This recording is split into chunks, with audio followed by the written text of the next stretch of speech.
Mes parents cupides m'ont dit, nous avons fait transférer l'acte de propriété, vous partez d'ici vendredi. J'ai souri, parce qu'ils n'avaient aucune idée que la maison d'1,5 million de dollars était déjà dans une fiducie blindée, et que mon avocate était en chemin. Je suis Ava, 28 ans. Je mène une vie tranquille dans une petite ville en tant qu'archiviste, une profession qui convient parfaitement à ma personnalité. Mes journées sont consacrées à l'histoire, à préserver les traces délicates de vie vécue il y a longtemps, et mes soirées sont généralement passées avec un livre et une tasse de thé. C'est une existence paisible et ordonnée, et je l'ai toujours chérie.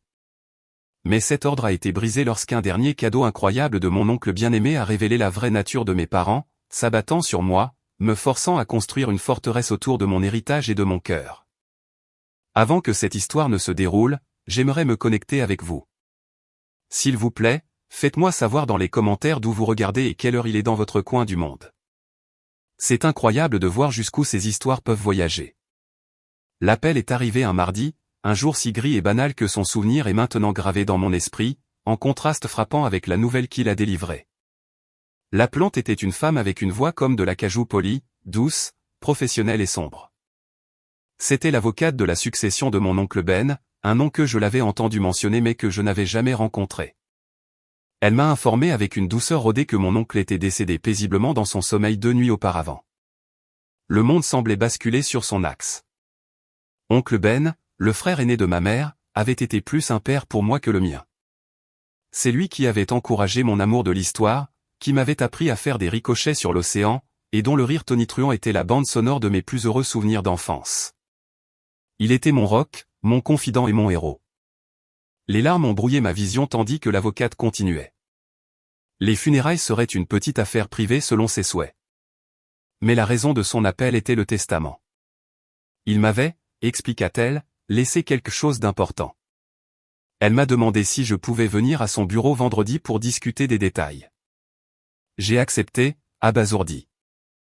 Le reste de la conversation, un bourdonnement insignifiant dans mes oreilles. Le mot important naguère enregistré. Qu'est-ce qui pouvait être plus important que l'homme lui-même qui était maintenant parti? Quand j'ai annoncé à mes parents, Elina et Robert, leur réaction a été étrange. Ma mère, architecte d'intérieur qui valorisait l'esthétique avant tout, a offert quelques phrases brèves de condoléances avant de demander immédiatement, a-t-il mentionné ses finances? Il était toujours si discret. Mon père, conseiller financier qui voyait le monde en feuilles de calcul et marges bénéficiaires, a hoché la tête en signe d'accord. Ben était un homme astucieux. Il a dû se constituer une belle petite somme avec ses cafés au bord de la mer. Il y avait un éclat dans leurs yeux, une curiosité prédatrice qui me faisait frissonner. J'ai marmonné que je ne savais pas, que j'étais juste en deuil et je me suis replié sur moi-même. Vendredi est arrivé et je me suis retrouvé assise dans un fauteuil en cuir en face de mademoiselle Evelyn Reed, l'avocate. Son bureau était impeccable, surplombant le port de la ville, une vue que Ben aurait adorée. C'était une femme d'une quarantaine d'années aux yeux vifs et à l'air d'une compétence inébranlable. Elle m'a tendu un mouchoir avant même de commencer, un petit geste de gentillesse qui m'a presque brisé. Elle a parlé du respect et de l'amour de Ben pour moi, comment il admirait ma force tranquille et mon indépendance. Puis elle a fait glisser un grand dossier sur le bureau. Ben était très clair dans ses instructions, dit-elle, sa voix s'adoucissant. Il vous a laissé l'intégralité de sa succession résiduelle, Ava. Cela inclut son portefeuille, ses économies et sa résidence principale. Elle a marqué une pause, laissant le poids de ses mots s'installer. Il vous a laissé la maison de la plage. Je l'ai regardé fixement. La maison de la plage. Ce n'était pas juste une maison. C'était un sanctuaire, perché sur un promontoire surplombant l'Atlantique. C'était une magnifique structure de cèdre patiné et de verre que Ben avait conçue et aidé à construire lui-même.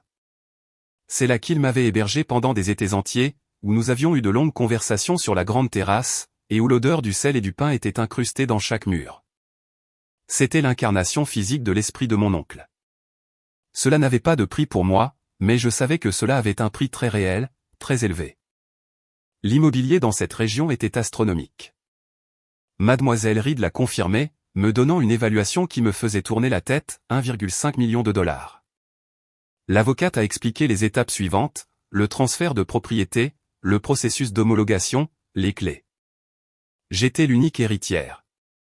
Mes parents n'étaient pas mentionnés dans le testament, sauf pour une petite somme d'argent fixe laissée à ma mère, sa sœur, ce qui ressemblait plus à une obligation qu'à un cadeau.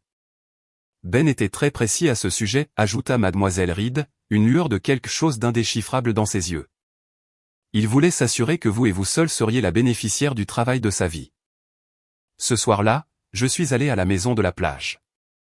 Les clés que mademoiselle Reed m'avait données me semblaient lourdes dans la main. En entrant, j'ai été accueilli par le silence familier et réconfortant. Tout était exactement comme Ben l'avait laissé. Un mot croisé à moitié fini sur la table basse. Son fauteuil préféré usé orienté vers la vue sur l'océan. Une photographie de moi à 10 ans, souriante avec une dent de devant manquante sur la cheminée. Une vague de tristesse et de gratitude m'a envahi si puissamment que ma générosité accablante pour l'avenir qu'il m'avait donné. Lorsque j'ai finalement appelé mes parents pour leur donner les détails, le silence à l'autre bout du fil était épais et lourd. Toute la maison, demanda Alina finalement, sa voix tendue, et ces investissements? Oui, dis-je simplement. Eh bien, intervint mon père, son ton faussement joyeux. C'est beaucoup pour une jeune femme à gérer. Une grande responsabilité. Nous devrons venir vous aider à mettre les choses en ordre. Je n'aimais pas cette tonalité. Ce n'était pas une offre. C'était une déclaration. C'était le son de voyant non pas une maison mais une marchandise, non pas un cadeau mais un jackpot. À ce moment-là, assise sur le sol de ma belle nouvelle maison, une graine froide d'effroi fut plantée dans mon cœur. La maison était un dernier cadeau de la mère, de mon merveilleux oncle. Mais je commençais à réaliser qu'elle était accompagnée d'une tempête. Et cette tempête, c'étaient mes propres parents. La première semaine fut un tourbillon de logistique. J'ai pris un congé de mon travail aux archives et j'ai commencé le lent et douloureux processus de tri des affaires de mon oncle. Chaque objet contenait un souvenir. Chaque livre une histoire qu'il avait partagée. C'était émotionnellement épuisant, mais c'était aussi une façon de lui dire adieu. J'ai décidé d'emménager immédiatement dans la maison. Cela me semblait juste. Mon petit appartement en ville me paraissait soudainement confiné et gris comparé au vaste ciel ouvert et à la mer que la maison de la plage offrait. C'était ma maison maintenant. Mes parents, fidèles à leur parole, annoncèrent qu'ils venaient l'aider. Ils arrivèrent le samedi suivant dans la berline polie de mon père, armés de sacs de nuit et d'une pile de magazines d'architecture d'intérieur de ma mère. L'effroi que j'avais ressenti au téléphone s'intensifia en une anxiété sourde et lancinante. « Oh, chérie, cet endroit a un tel potentiel » déclara Elina, entrant dans le salon et passant un œil critique sur les meubles confortables et légèrement usés de Ben. Mais c'est tellement démodé. Nous devrons ouvrir ce mur. Mettre des pièces modernes ici. Une palette de couleurs plus claires ferait des merveilles. Elle parlait comme si elle était une consultante et moi une cliente, non pas comme si elle était dans la maison de son défunt frère, une maison qui était maintenant la mienne. Mon père Robert n'était pas mieux. Il a arpenté la propriété d'un œil exercé, non pas en admirant la vue, mais en évaluant la valeur. Bonne stabilité du promontoire, a-t-il noté, tapotant la balustrade de la terrasse. Le zonage ici est restrictif, ce qui est excellent pour la valeur de revente. Avez-vous déjà fait faire une évaluation indépendante, Ava? L'évaluation de la succession pourrait être faible à des fins fiscales. Chaque mot était un petit coup, une subtile sape de ma propriété. Ils n'étaient pas là pour m'aider à m'installer. Ils étaient là pour revendiquer. Au cours des 2 jours suivants, leur aide est devenue une véritable invasion. Ma mère a commencé à déplacer les meubles, créant de petites piles d'objets qu'elle jugeait de mauvais goût ou encombrants. Cela incluait un canard de chasse sculpté à la main que Ben avait chéri et une collection de vieux vers de mer que nous avions ramassés ensemble. Je les ai discrètement remis à leur place quand elles ne regardaient pas, mon cœur souffrant d'un mélange de chagrin et de colère. Mon père n'arrêtait pas d'essayer de me faire asseoir pour une séance de planification financière. Il apportait des tableaux et des imprimés sur l'impôt sur les plus-values, les coûts de gestion immobilière et les stratégies d'investissement. Le coup le plus intelligent ici, Ava, serait de liquider, disait-il, sa voix douce et confiante. Vendre la maison, investir le produit dans un portefeuille diversifié sous ma gestion. Vous seriez à l'abri pour la vie. Vous n'auriez à vous soucier de rien. Je ne vends pas, dis-je fermement. Pour ce qui me semblait la 10e fois, oncle Ben voulait que je vive ici. C'est ma maison. Il soupira, une démonstration théâtrale de déception paternelle. Tu es émotionnelle, ma chérie. C'est un actif financier, un actif énorme. Tu ne peux pas y penser comme si c'était ta maison de poupée d'enfance. La condescendance était suffocante.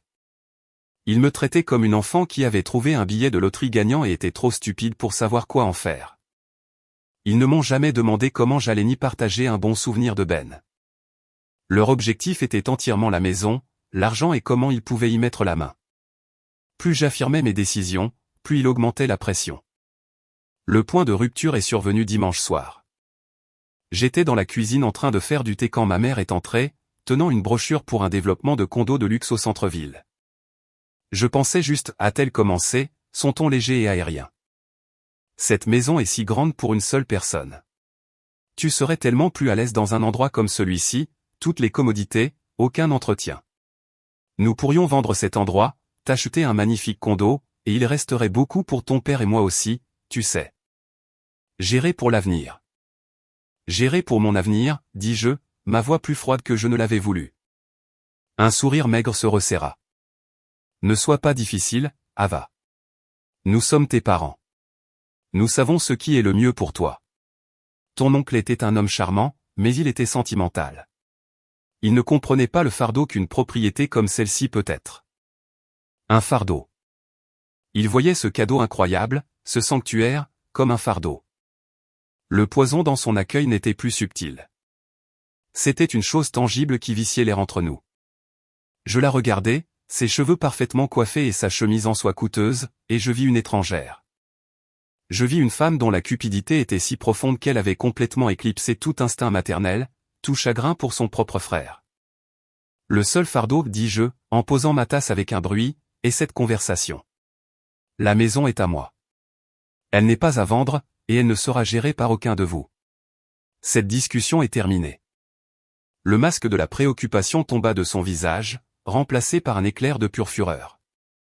C'était un regard que j'avais déjà vu, mais jamais dirigé vers moi avec une telle intensité. C'était le regard d'un prédateur dont la proie refusait d'être acculée. Elle fit demi-tour et quitta la cuisine en trombe.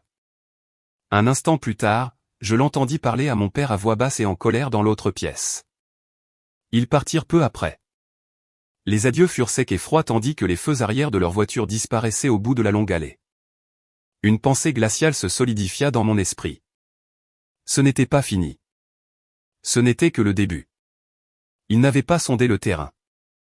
Ils avaient sondé les faiblesses, et ils n'en avaient trouvé aucune, ce qui signifiait que leur prochaine action serait bien plus agressive. L'accueil empoisonné était terminé, et je savais qu'une guerre était sur le point de commencer. Le silence qui s'abattit sur la maison après le départ de mes parents fut un soulagement, mais il était lourd de pressentiments. La paix que j'avais ressentie les premiers jours avait disparu, remplacée par une anxiété constante et lancinante. J'ai commencé à verrouiller les portes de manière obsessive, même lorsque j'étais simplement sur la terrasse. Chaque voiture qui passait sur la lointaine route côtière me faisait sursauter. Il m'avait fait sentir comme une intruse dans ma propre maison. Une semaine s'est écoulée. Ce fut une semaine de calme troublant. Pas d'appel, pas de texto, pas de visite surprise. Je savais que ce n'était pas un retrait. C'étaient eux qui se regroupaient, planifiant leur prochaine attaque. J'ai essayé de me concentrer sur mes tâches, de trier l'atelier de Ben, d'organiser sa vaste collection de livres. Mais les regards de départ de mes parents étaient imprimés dans mon esprit. Je ne pouvais pas me débarrasser du sentiment d'être surveillé, d'attendre que l'autre chaussure tombe. Elle est tombée le mardi suivant. J'étais sur la terrasse arrière, regardant le coucher de soleil peindre le ciel de teintes oranges et violettes, lorsque leur voiture a tourné dans l'allée. Mon estomac se serra. Ils ne sont pas sortis tout de suite. Ils sont restés assis dans la voiture un instant et j'ai pu voir leur silhouette parler, gesticuler. Quand ils ont finalement émergé, leur visage était figé comme de la pierre. Ils ont monté les marches de la terrasse d'un pas déterminé, comme des personnes en mission hostile. Ma mère, Elina, a pris la parole. Elle avait un sourire narquois sur le visage, un air de triomphe si suffisant que cela me rendait physiquement malade. « Bonjour, Ava. Nous pensions te laisser un peu de temps pour retrouver tes esprits. Mais il semble que tu sois décidé à être difficile. » « Il n'y a rien à retrouver mes esprits, dis-je, ma voix ferme malgré les battements frénétiques de mon cœur. J'ai pris ma décision. Mon père, Robert, ajouta, tu as pris une décision émotionnelle, enfantine. Mais ne t'inquiète pas, nous avons pris des mesures pour y remédier. Nous t'avons protégé de ta propre folie. Je les ai juste regardées, confuse. De quoi parlez-vous? Le sourire narquois d'Elina s'élargit. Elle ressemblait à un chat qui avait non seulement acculé le canari, mais l'avait déjà avalé. Nous avons fait transférer l'acte de propriété à nos noms. Nous avons parlé à un avocat qui comprend ces choses. Ben n'était manifestement pas dans son état normal lorsqu'il t'a tout laissé. Un homme de sa richesse, coupant sa seule sœur. C'est un cas classique d'influence indue. C'était facile à plaider. La maison est légalement à nous maintenant. Le monde a basculé à nouveau, tout comme le jour où j'ai appris la mort de Ben. Mais c'était différent. C'était un tourbillon étourdissant, nauséeux de trahison. Vous ne pouvez pas. Vous ne pouvez pas faire ça, balbutiai-je, les mots me semblant maladroits et inutiles. Le testament était clair, mademoiselle Reed avait dit, « Oh, votre petite avocate » m'interrompit mon père, agitant une main dédaigneuse. Elle recevra une notification de notre conseil juridique demain. C'est déjà fait. Les documents ont été déposés. Il s'approcha, son ombre tombant sur moi alors que le dernier rayon de soleil disparaissait sous l'horizon. Nous sommes généreux, Ava. Nous n'allons pas te jeter à la rue ce soir. Tu as jusqu'à vendredi pour faire tes affaires et partir. Tu es parti d'ici vendredi. Je regardais son visage froid et impassible, puis le visage jubilant de ma mère. Ils étaient sérieux. Ils avaient agi dans mon dos et, par un mensonge ou une ruse légale que je ne pouvais comprendre, avaient saisi ma maison. La douleur était si vive, si intense, que c'était comme un coup physique. Il ne s'agissait plus de la maison ou de l'argent. Il s'agissait de cela, de la cruauté décontractée, de la conviction absolue qu'ils avaient droit à ce qui était à moi, que mes sentiments, mes souhaits et la dernière demande de mon oncle n'étaient rien de plus que des obstacles mineurs à écraser. Et dans ce moment de profonde douleur, un souvenir de mon oncle refit surface, limpide. Nous étions assis sur cette même terrasse il y a des années. J'étais une adolescente bouleversée par quelque chose que mes parents avaient fait. Une promesse qu'ils avaient rompue. Une limite qu'ils avaient franchie. Ben avait écouté patiemment et avait ensuite dit, « Tes parents t'aiment, Ava, mais leur ambition a une façon de les aveugler. Ils voient ce qu'ils veulent et ils se convainquent qu'ils y ont droit. Quand ils ont ce regard dans les yeux, celui qui dit qu'ils savent mieux, ne discute pas. Ne te bats pas. Reste juste silencieuse. Laisse-les croire qu'ils ont gagné. Et protège-toi. Protège-toi. » Alors que je regardais leur visage triomphant, la voix de Ben résonna dans mon esprit. Ne discute pas. Laisse-les croire qu'ils ont gagné. Quelque chose en moi a changé. La panique a reculé, remplacée par un calme glacial. L'archiviste en moi, la partie qui s'occupe des faits, des preuves et des procédures discrètes, a pris le dessus. Je savais quelque chose qu'ils ignoraient. Je m'étais déjà protégé. Alors, j'ai fait quelque chose qui les a complètement déstabilisés. J'ai souri. Ce n'était pas un grand sourire, juste un petit, léger relèvement des coins de ma bouche. Je les ai regardés, mon cœur, une pierre gelée dans ma poitrine, et j'ai soutenu leur regard. Leurs propres sourires ont vacillé, une lueur de confusion dans leurs yeux. Ils s'attendaient à des larmes, des supplications, de la colère. Ils s'attendaient à un combat. Ils ne savaient pas quoi faire de cette conformité tranquille. D'accord, dis-je doucement. Alina cligna des yeux. D'accord, qu'est-ce que tu veux dire, d'accord? D'accord, répétai-je. Je partirai d'ici vendredi. Il semblait vraiment déconcerté. C'était trop facile. Mon père plissa les yeux, cherchant une ruse sur mon visage. Mais je gardais mon expression placide, sereine, même. Je les avais laissés croire qu'ils avaient gagné. Ils avaient tendu leur piège, et maintenant je les laissais croire que j'y étais tombé.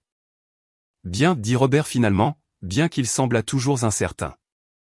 C'est une fille intelligente. Nous serons de retour vendredi après-midi avec l'agent et quelques acheteurs potentiels pour une visite. Nous voulons mettre cet endroit sur le marché immédiatement. Ne laissez pas de désordre. Ils se sont retournés et sont partis, jetant des regards confus vers moi. Ils sont montés dans leur voiture et sont partis, me laissant seul sur la terrasse qui s'obscurcissait. Dès qu'ils furent partis, mon sourire s'évanouit et le calme se brisa. Une seule larme chaude traça un chemin sur ma joue. Ils n'avaient aucune idée de ce qu'ils avaient fait, et ils n'avaient aucune idée de ce que j'avais fait. Vendredi arrivait, mais ce ne serait pas une expulsion. Ce serait un règlement de compte. Mon calme devant mes parents était une façade, mais elle était construite sur une fondation de roches solides, une fondation qui avait été posée seulement 3 jours après ma première rencontre avec mademoiselle Evelyn Reed. Ce souvenir était maintenant mon ancre dans cette tempête de trahison. Après cette première rencontre, alors que j'étais assise dans la maison de plage, entourée du souvenir de Ben, ces paroles d'avertissement de mes années d'adolescence ne cessaient de se répéter dans ma tête. Protège ce qui t'appartient de ceux qui s'en sentent le droit. Il n'avait jamais nommé mes parents, mais il n'avait pas eu besoin de le faire. Il les connaissait. Il connaissait sa propre sœur. Il connaissait leur faim insatiable de plus de statut, plus d'argent, plus de contrôle. Il avait vu comment ils me traitaient avec une sorte de possession, comme si j'étais une extension de leurs propres ambitions plutôt que ma propre personne. Me laisser la maison n'était pas seulement un cadeau. C'était un test et une dernière leçon d'autopréservation. Alors le lundi suivant, j'avais appelé mademoiselle Reed. J'ai une préoccupation, avais-je dit, ma voix basse. C'est à propos de mes parents. Ils croient avoir un droit sur cette propriété, et je ne pense pas qu'ils accepteront ma décision de la garder. Il y eut une pause à l'autre bout du fil et j'entendis le léger bruit d'un stylo tapotant sur une voix tombant dans un ton plus confidentiel. Il m'a laissé une lettre séparée à vous communiquer à votre discrétion. Elle décrit ses préoccupations concernant l'historique financier de vos parents et ce qu'il a appelé leur flexibilité morale. Il a suggéré une ligne de conduite spécifique si vous vous sentiez menacé. Une vague d'amour et de chagrin m'a envahi. Même au-delà de la tombe, Ben veillait sur moi. Que suggérait-il, ai-je demandé. Il suggérait que vous placiez immédiatement la propriété dans une fiducie irrévocable, expliqua-t-elle. C'est une entité légale qui posséderait la maison. Vous seriez l'unique fiduciaire et l'unique bénéficiaire. Une fois l'actif dans la fiducie, il est complètement protégé. Il ne peut être vendu, transféré ou mis en gage par personne d'autre que vous, agissant en tant que fiduciaire. Cela vous rend, vous et la maison, légalement à l'épreuve des balles. Elle a ensuite expliqué les détails. Une fiducie irrévocable était, comme son nom l'indique, permanente. Elle ne pouvait pas être facilement annulée. Cela signifierait que légalement, Ava la personne ne posséderait plus la maison. Le fiduciaire Ava Thompson posséderait la maison.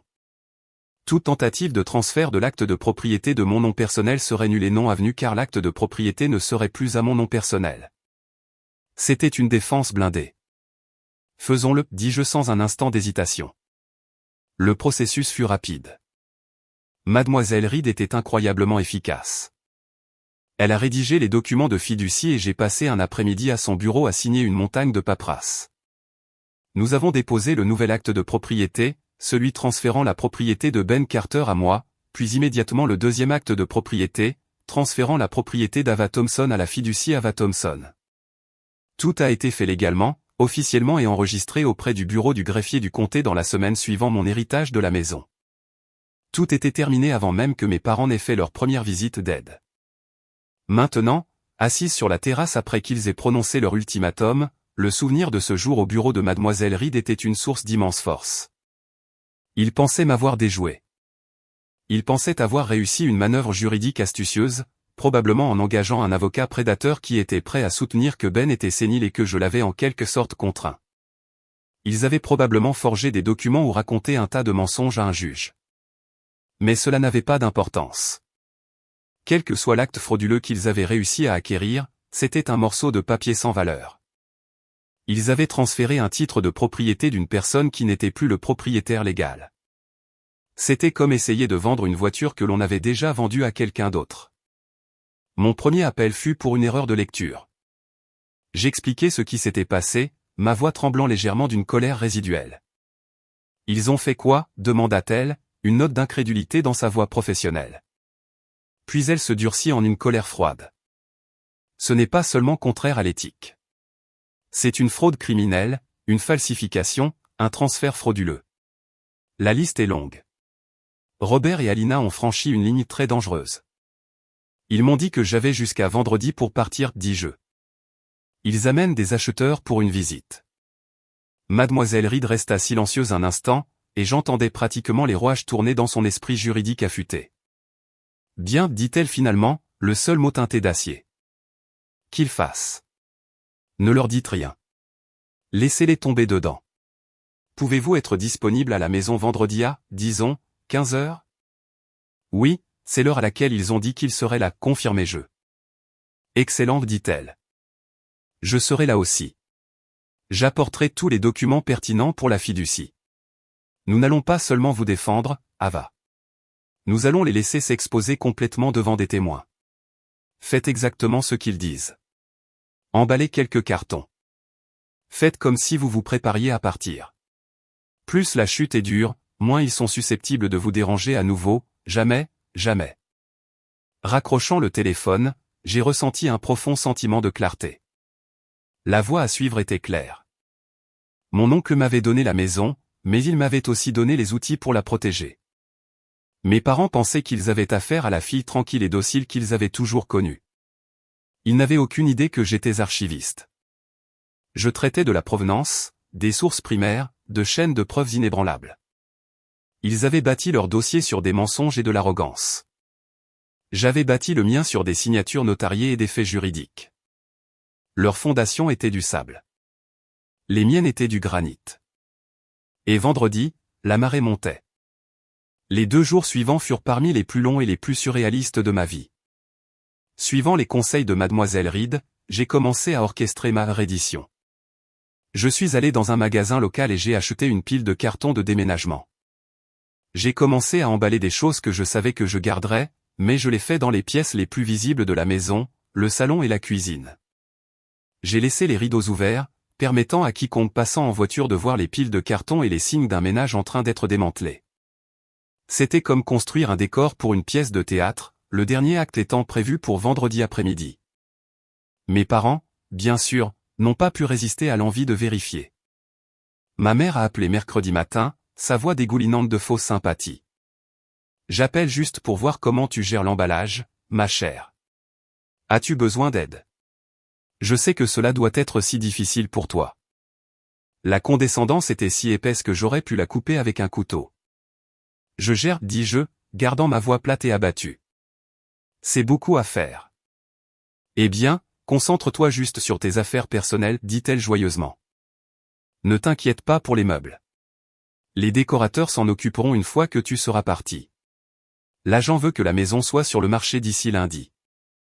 Des décorateurs, l'agent, ils étaient si loin dans leur propre tête, dépensant déjà l'argent de la vente. L'arrogance était à couper le souffle. Elle alimentait le feu froid dans mon ventre. Mon père envoya un texto jeudi soir, juste un rappel, 15 heures demain.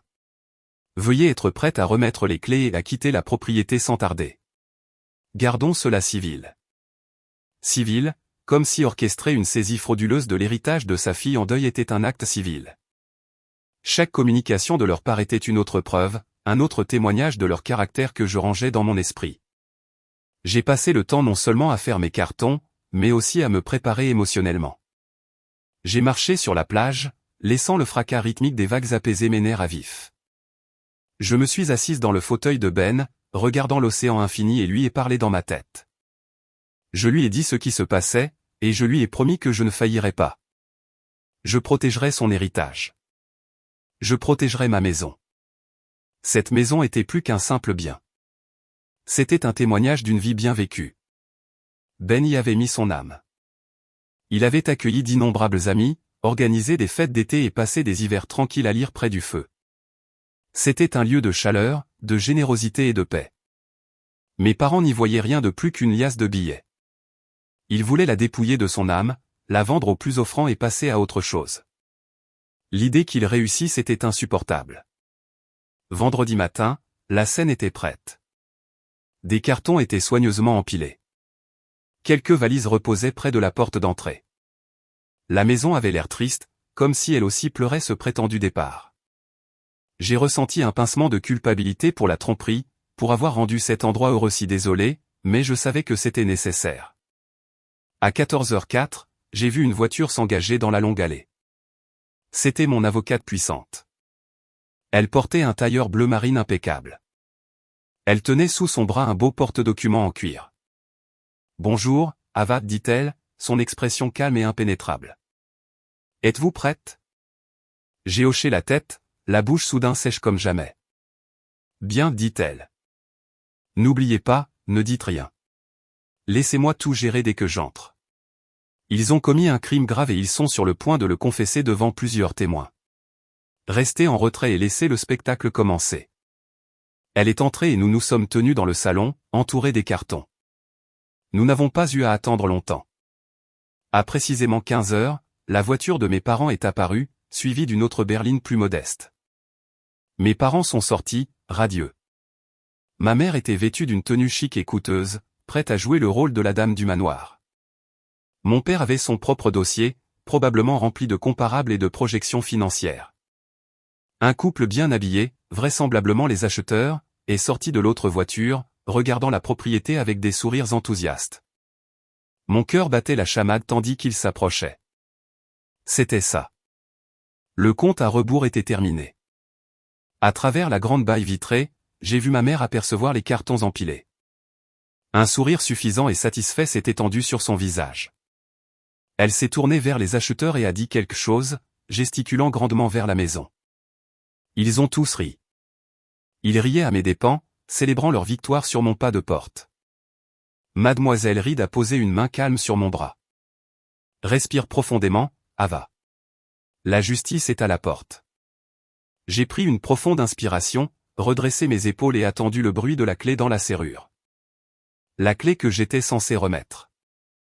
La confrontation n'était plus un événement futur. Elle était là. Elle était maintenant, et j'étais prête. La porte d'entrée s'est ouverte et mes parents sont entrés avec une fioriture, comme s'ils accueillaient des invités dans leur propre maison. Les yeux d'Elena ont balayé les cartons empilés, son sourire s'élargissant en voyant mon expression sombre. « Ah, bien. Tu es presque prête, dit-elle, sa voix assez forte pour que les acheteurs potentiels, un couple d'une quarantaine d'années, l'entendent. Ava, voici les Miller. Ils sont très intéressés par la propriété. Nous leur parlions justement de notre vision pour cet endroit. Les Miller me sourirent poliment, une pointe de gêne dans leurs yeux. Ils pensaient clairement qu'ils arrivaient dans une transaction immobilière familiale simple, bien que légèrement triste. Mon père, Robert, s'avança. Très professionnel. Nous aurons juste besoin des clés de votre part avant de commencer la visite officielle. Ava, l'agent nous rejoint ici dans une heure pour finaliser la mise en vente. Il tendit la main, dans l'attente. Je ne bougeais pas. Je regardais simplement au-delà de lui, vers le couloir où Mademoiselle Reed se tenait, juste hors de leur champ de vision initial. C'était le moment. L'air était épais de tension, de la certitude arrogante de mes parents et de ma propre anticipation silencieuse et tremblante. Comme sur commande, Mademoiselle Evelyn Reed s'avança de l'ombre du couloir dans le salon baigné de soleil. Elle se déplaçait avec une grâce silencieuse et délibérée qui capta immédiatement l'attention. Dans son tailleur impeccable, tenant son porte-document en cuir, elle était une présence inattendue et choquante dans leur scène parfaitement orchestrée. Mes parents se figèrent. Leurs sourires disparurent, et la couleur commença à s'échapper des joues de mon père. « Qui êtes-vous » demanda Robert, sa voix perdant soudain son assurance confiante. Mademoiselle Reed ne le regarda pas. Elle regarda les Miller, leur offrant un petit sourire professionnel. « Mes excuses pour l'intrusion. Je m'appelle Evelyn Reed. Avant que vous n'alliez plus loin, je considère qu'il est de mon devoir légal et éthique de vous informer que cette propriété n'est pas à vendre. » Les Miller échangèrent un regard interloqué. Mon père fit un pas en avant, balbutiant. « De quoi parlez-vous ? Bien sûr qu'elle est à vendre. Nous sommes les propriétaires. C'est juste ma fille, l'ancienne résidente. » Mademoiselle Reed tourna enfin son regard froid et scrutateur vers lui. « Est-ce exact ? Alors vous devez être Robert et Alina Thompson. Je suis l'avocate du propriétaire de cette propriété. Nous sommes les propriétaires, claqua Alina, sa voix aiguë et stridente. Elle avait retrouvé un brin de son calme, alimenté par l'indignation. Nous avons l'acte. Il a été légalement transféré. Ah, oui, l'acte, dit Mademoiselle Reed, sa voix dangereusement calme. Elle ouvrit son porte-document et en sortit un document. J'ai ici une copie de l'acte que vous avez déposé. Celui qui transfère la propriété d'Ava Thompson à vous? Est-ce le document auquel vous faites référence? Mon père bombait le torse. C'est ça. Tout est parfaitement légal. Maintenant, si vous voulez bien nous excuser. J'ai bien peur que non, dit mademoiselle Reed, le coupant net. Vous voyez, l'acte que vous avez déposé est un document frauduleux. Il est sans valeur. Un silence choqué remplit la pièce. Les Miller avaient l'air de vouloir que le sol les engloutisse. C'est un mensonge, balbutia Alina. Vraiment, continua mademoiselle Reed, sa voix aussi tranchante et froide que la glace. Le problème avec votre acte frauduleux est une question de timing et de précédent légal. Au moment où vous avez déposé ce document tentant de transférer la propriété d'Ava Thompson n'était plus la propriétaire légale de la propriété. Elle sortit un deuxième document de son porte-document. Ceci, annonça-t-elle à la pièce, est une copie certifiée de l'acte de transfert déposé et enregistré il y a 3 semaines, transférant le titre de cette propriété à la fiducie Ava Thompson, une entité juridique irrévocable. La fiducie est le propriétaire. Ma cliente Ava est l'unique fiduciaire. Par conséquent, vous avez déposé un document pour prendre la propriété à quelqu'un qui ne la possédait pas. Aux yeux de la loi, c'est un acte criminel. Mon père est devenu pâle, d'une pâleur mortelle. Il avait l'air d'avoir reçu un coup de poing dans l'estomac. Ma mère fixait le document dans la main de mademoiselle Reed, sa bouche s'ouvrant et se fermant silencieusement comme un poisson hors de l'eau. Mademoiselle Reed n'avait pas fini. Elle reporta son attention sur les Miller terrifiés.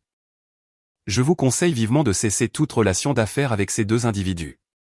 Ils ont tenté de vous vendre une propriété qu'ils ne possèdent pas, ce qui constitue une fraude.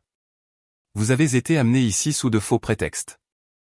Le mari, Monsieur Miller, hocha la tête rapidement, saisissant le bras de sa femme. Nous sommes désolés. Nous n'avions aucune idée. Nous partons. Ils ont pratiquement fui la maison, se précipitant vers leur voiture comme s'ils échappaient à un bâtiment en feu. Maintenant, nous n'étions plus que nous 4. Les conquérants suffisants et leurs victimes silencieuses, et la femme qui venait de démanteler leur monde entier avec 2 morceaux de papier. Vous nous avez dupés, murmura ma mère, sa voix tremblante de rage. Elle me regardait maintenant, la haine pure dans les yeux. Petite vipère. Vous avez essayé de voler ma maison, répondis-je, ma propre voix retrouvant enfin sa force. Vous avez essayé de voler le dernier cadeau de mon oncle. Je l'ai juste protégé. Mademoiselle Reed referma son porte-document d'un bruit qui résonna comme un coup de feu dans la pièce silencieuse.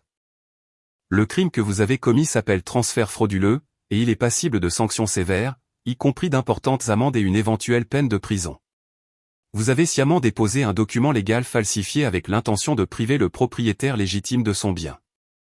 Compte tenu de vos professions, conseiller financier et architecte d'intérieur, une condamnation pour crime signifierait la fin de vos carrières. Vous perdriez tout. Elle laissa cela planer dans l'air. Une menace si puissante qu'elle était presque une présence physique. Mes parents restèrent là, dépouillés de leur arrogance, leur stratagème dévoilé et brisé autour d'eux. Ils n'étaient plus de puissantes figures d'autorité. Ils n'étaient que 2 personnes cupides et stupides qui avaient été prises. Le tigre de papier avait été révélé, et tout ce qui restait était la réalité pathétique et pleurnicharde. Les conséquences de la révélation furent un paysage de ruines. Le monde confiant de mes parents avait été rasé en moins de 5 minutes. Robert resta affalé contre le mur, le visage livide, l'air pluvieux de plusieurs décennies. Elina, après son bref éclair de haine envers moi, s'était effondrée dans un état de stupéfaction incrédule et de gémissement. La dynamique de pouvoir dans la pièce n'avait pas seulement changé. Elle avait été complètement inversée. Mademoiselle Reed, toujours aussi professionnelle, a tiré avantage de la situation. Elle n'était pas venue simplement pour les démasquer. Elle était venue pour y mettre fin définitivement. Elle a posé son porte-document sur la table basse et a sorti un dernier jeu de documents et un stylo. Vous avez 2 options, a-t-elle déclaré, sa voix dénuée de toute sympathie. Option 1, je sors de cette maison et je dépose immédiatement un rapport auprès du bureau du procureur. Je leur présenterai un acte frauduleux, cette chronologie des événements et une recommandation de poursuivre des accusations criminelles dans toute la mesure de la loi. Je vous assure, ils seront très intéressés. Elle a marqué une pause, laissant l'horreur de cela s'installer. J'ai vu mon père tressaillir visiblement. Toute sa vie était bâtie sur une réputation de fiabilité financière. Une accusation criminelle, sans parler d'une condamnation, serait une peine de mort pour sa carrière. Option 2, continua mademoiselle Reed, faisant glisser les papiers et le stylo sur la table. C'est que vous signez ceci. Mon père regarda le document avec des yeux remplis d'effroi. Qu'est-ce que c'est, demanda-t-il, sa voix un murmure étouffé. C'est un accord légalement contraignant, expliqua-t-elle. Par celui-ci, vous admettez que votre revendication sur cette propriété était basée sur de faux prétextes et nuls et non avenus. Vous renoncez à toutes les revendications futures, réelles ou imaginaires, sur cette propriété ou tout autre actif appartenant à ma cliente, Ava Thompson, ou à sa fiducie. De plus, vous acceptez une ordonnance d'interdiction permanente. Vous ne contacterez Ava en aucune manière. Pas d'appel, pas de texto, pas de courriel, pas de communication par un tiers, et vous ne vous approcherez plus jamais à moins de 500 mètres d'elle ou de cette propriété. Ses yeux étaient comme des éclats de granit. Vous signerez ceci, vous sortirez par cette porte, et vous disparaîtrez de la vie d'Ava pour toujours. En échange de votre conformité complète et totale, nous n'engagerons pas de poursuite pénale. C'est votre seule offre. Elle n'est pas négociable. Vous avez 5 minutes pour décider. Le choix n'était pas un choix du tout. C'était la ruine contre l'exil. Ma mère commença à sangloter doucement, un son pathétique, défait. Mon père, le conseiller financier, était clairement en train de faire une analyse coût-avantage rapide dans sa tête. D'un côté, sa fierté, de l'autre, tout son gagne-pain, sa réputation, sa liberté. Cela ne lui prit pas longtemps. Il s'avança en titubant et prit le stylo. Sa main tremblait si fort qu'il pouvait à peine signer son nom. Il poussa les papiers vers ma mère. Elina, signe. Elle leva les yeux, le visage ravagé par les larmes et le mascara. Elle me regarda, un regard désespéré, implorant dans ses yeux, comme si elle cherchait une lueur de la fille qu'elle pensait pouvoir contrôler. Je soutins son regard et ne ressentis rien. Le puits d'émotions que j'avais pour elle, amour, frustration, colère, blessure, s'était finalement asséché. Il ne restait rien qu'un vaste vide silencieux. Je ne lui donnai aucune réponse. J'attendis simplement. Avec un dernier sanglot tremblant, elle signa le document. Mademoiselle Reed a pris les papiers, a vérifié les signatures et les a soigneusement replacés dans son porte-documents. Mon travail ici est terminé, dit-elle. L'ordonnance d'éloignement sera déposée auprès du tribunal avant la fin de la journée. Une copie vous sera signifiée à votre domicile. Je vous suggère de partir avant que je ne le fasse. Elle se tourna vers moi et me fit un signe de tête ferme et rassurant. Appelez-moi si vous avez besoin de quoi que ce soit, Ava. Et sur ce, elle sortit, me laissant seul avec les 2 personnes qui étaient maintenant des étrangers légalement contraints.